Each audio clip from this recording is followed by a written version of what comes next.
तो स्टूडेंट, आज हम लोग नौकरी की जो परीक्षा में जो गणित जो सवाल आते हैं उसको हम लोग हल करने जा रहे हैं। तो इसके पहले एक बात आप लोगों को बताना चाह रहे हैं। जो हम लोग जो कॉम्पिटिटिव एग्ज़ाम के जो मैथ के जो सिलेबस जो है, किसी भी अध्याय का हम लोग बेसिक से हम लोग शुरू करेंगे। उसके बाद धीरे धीरे सवाल का जो स्टैंडर्ड जो है वो कठिन होते जाएगा। और मेरा मानना ये है, जो सबसे कठिन जो विषय होता है वो गणित होता है और सबसे जो आसान विषय होता है वो गणित ही होता है। क्यों? क्योंकि जब आप समझ जाएँगे ना तो गणित जैसा आसान कोई विषय नहीं है। और जब आप समझते नहीं हैं तब वही कठिन विषय भी बन जाता है। तो सबसे पहले बात है कि हम लोग को समझना पहले पड़ेगा। तो समझेंगे कैसे? पहले ही जो सवाल के जो स्तर जो होंगे, उसके जो छोटे-छोटे जो है, उसके जो स्टैंडर्ड जो होंगे, उस सब सवाल को हम लोग करेंगे। बेसिक सवाल को पहले हम लोग करेंगे, ताकि इससे आप में एक इंटरेस्ट उत्पन्न होगा जो कि हाँ, हम सवाल कर पा रहे हैं। फिर आप धीरे-धीरे इसके कठिन स्तर को आप लोग कर पाएँगे। तो हम सबसे पहले जो गणित के जो बेसिक जो कॉन्सेप्ट है, वो सबको हम पहले बताएँगे, सभी अध्याय का। और यहाँ जो हम शुरू करने जा रहे हैं अनुपात और समानुपात, तो सबसे जो अध्याय आसान जो अंकगणित का होता है, वो है अनुपात और समानुपात। इसीलिए इसको हम पहले हम करवाने जा रहे हैं।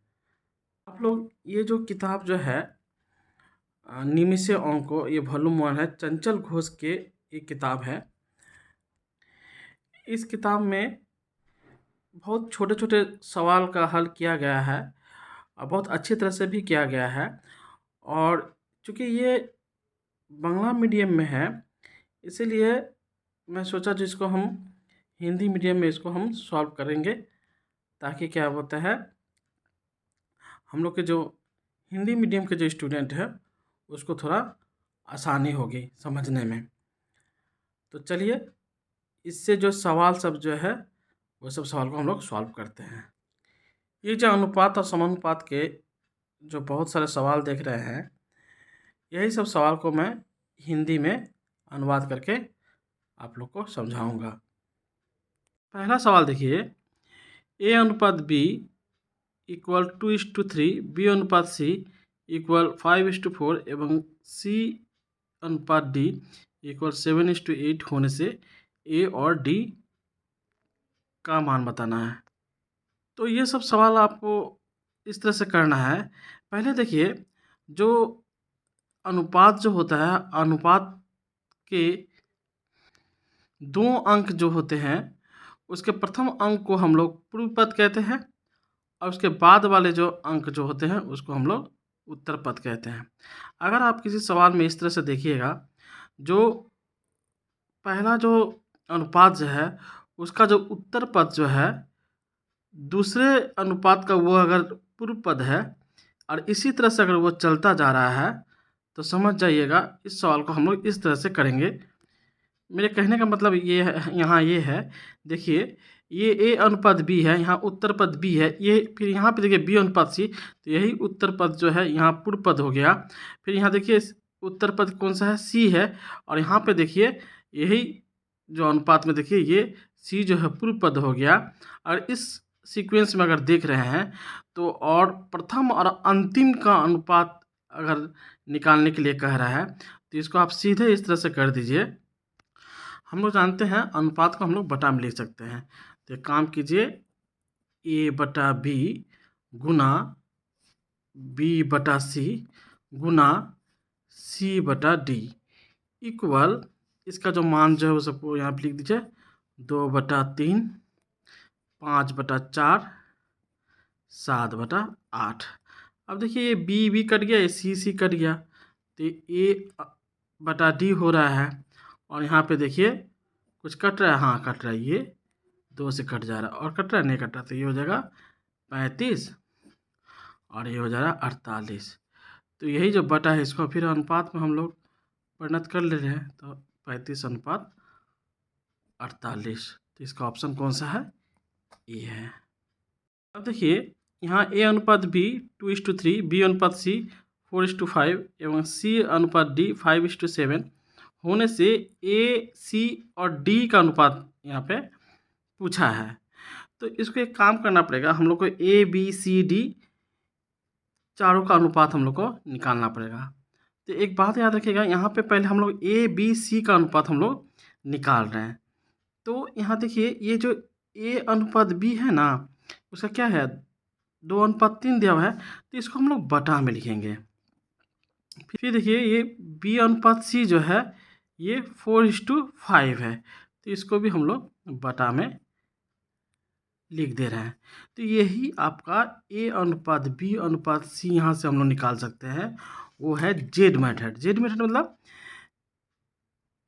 जेड हम लोग इस तरह से ना लिखेंगे, तो बस इस तरह से गुना कर दीजिए, इसको गुना कीजिए कितना होगा 8 होगा, इसको गुना कीजिए कितना होगा 12 होगा, इसको गुना कीजिए कितना होगा 15 हो गया।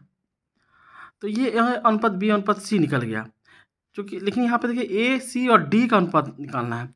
तो देखिए ये जो सी जो है ये 15 है, और ये सी अनुपात डी जो है, ये काम कीजिए ये सी अनुपात डी यहाँ लिखिए, और यहाँ सी जो है यहाँ 15 है ना, तो इसका सी कितना है 5 है, तो इस 15 के नीचे 5 लिखिए, और ये 7 इस तरह से लिखिए। अब देखिए यहाँ पे आपका ए अनुपात बी अनुपात सी अनुपात डी निकल जाएगा। कैसे निकलेगा आप देखिए, तो ये जो हमारा सी जो है इसको हमको बराबर करना है।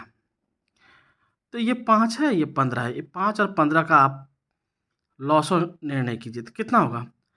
हम लोग जानते हैं कि 2 संख्या या 3 संख्या जो भी हो, तो उसमें छोटे संख्या का पहाड़ा में अगर वो सभी आ जा रहे हैं तो उसका लॉसो होगा वही होगा। जैसे 5 का पहाड़ा में ये 15 आ रहा है, तो इसका लॉसो हो गया 15। अब एक काम कीजिए, जो लॉसो जब 15 हुआ ना, तो 15 को 15 से भाग कीजिएगा 1 होगा, और 15 को 5 से भाग कीजिएगा तो ये 3 होगा। तो कुल मिलाकर आपको याद रखना है, ये जो है 15 है, तो इसको भी हमको 15 बना करना है। तो अब देखिए ये ए अनुपात बी अनुपात सी अनुपात डी जो है, अब इसको 1 से जब आप गुना कीजिएगा तो यही रह जाएगा 8 अनुपात 12 अनुपात 15, और ये 3 से जब गुना कीजिएगा तो ये तो 15 होगा, वो 15 तो ये सी बराबर हो गया, और इस 7 को जब 3 से गुना कीजिएगा तो ये 21 हो गया। तो यहाँ पूछ कौन सा रहा है, यहाँ पूछ रहा है ए अनुपात सी अनुपात डी। तो ए कितना है 8, सी कितना है 15, और डी कितना है, सॉरी ये 21 है, तो ये 21 होगा। तो ये 8, 15, 21 कौन सा ऑप्शन है देखिए, ये डी वाला ऑप्शन है। 3 नंबर देखिए पी अनुपात क्यू इक्वल 2:3, क्यू अनुपात आर इक्वल 5:8 एवं आर अनुपात एस इक्वल 9:10 है। तो पी का मान अगर 27 है तो एस का मान आपको निर्णय करना पड़ेगा। तो यहाँ पे भी देखिए एक सीक्वेंस है, मतलब यहाँ पे जो उत्तर पद क्यू है तो यहाँ पे पूर्व पद क्यू हो गया, यहाँ पे उत्तर पद आर है तो यहाँ पे पूर्व पद आर हो गया। तो ये सीक्वेंस अगर है, इस तरह का सीक्वेंस है, तो इसको हम लोग, और यहाँ देखिए प्राथमिक और ये अंतिम पी और एस का काम है, क्योंकि देखिए पी का मान दिया हुआ है, एस का मान निर्णय करना है, तो प्राथमिक और अंतिम का निकालना होगा। तो सीधे एक काम कीजिए, इस सवाल का तरह कर दीजिए पी बटा क्यू, क्यू बटा आर, आर बटा एस। तो पी बटा क्यू कितना हो गया 2/3, 5/8, और ये हो गया 9/10। अब देखिए कट रहा है, हाँ ये इससे कट जाएगा 2 होगा, ये इससे कटेगा, फिर ये इससे कट जाएगा, ये 3 होगा, तो ये हो गया आपका ये कट गया, तो P बटा S कितना हुआ। अब देखिए ये P का मान 27 है, तो इसका कितना गुना है 27 जो कितना गुना होता है 9 गुना है, तो ये भी 9 गुना हो जाएगा, तो कितना हो जाएगा 72 नहीं हो जाएगा। तो आंसर क्या हो जाएगा ये 72 हो जाएगा। अब देखिए ये भी सवाल देखिए, ए अनुपात बी इक्वल 2:3, बी अनुपात सी 4:5 होने से 5A अनुपात 3C का मान निकालना है ना।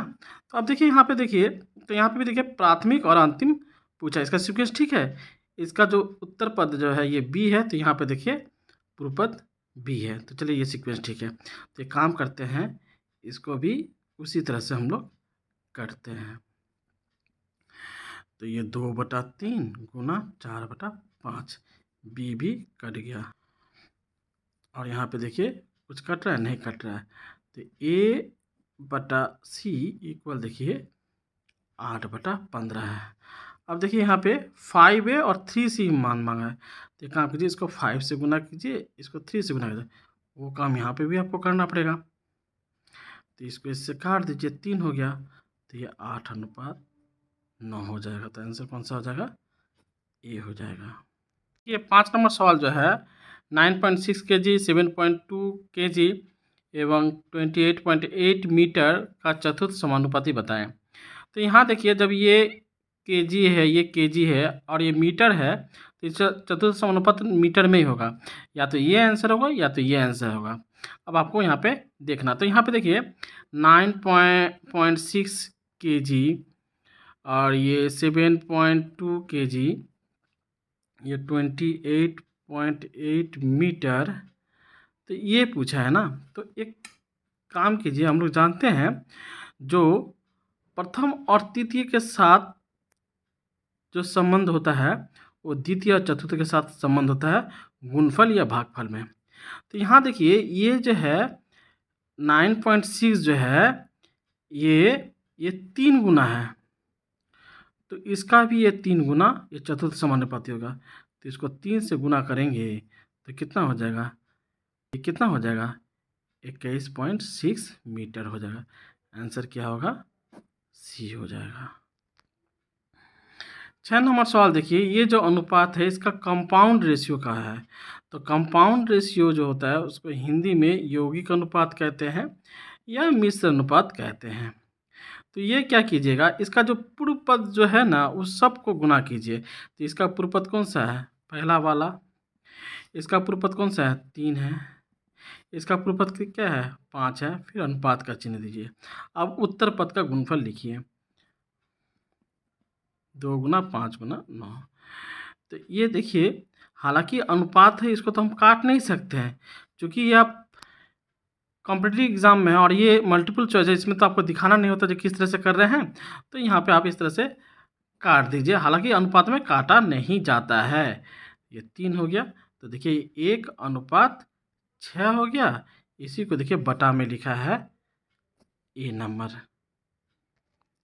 अब देखिए 7 नंबर, 16:25 का सब डुप्लीकेट अनुपात कितना होगा? इसको सीधे आप याद रखिएगा, मतलब इसका और इसका वर्गमूल कर दीजिए, जो आंसर में आएगा वही देख लीजिए। तो इसका वर्गमूल कितना? तो यहाँ देखिए 16 का वर्गमूल कितना होगा? 4 होगा। 25 का वर्गमूल कितना होगा? 5 होगा। तो ये ए हो जाएगा। और देखिए ये 8 नंबर जो है, मतलब इसका घन कर दिया। 3 का घन कितना होगा? 27। 5 का घन कितना होगा? 125। तो ऑप्शन ए हो जाएगा।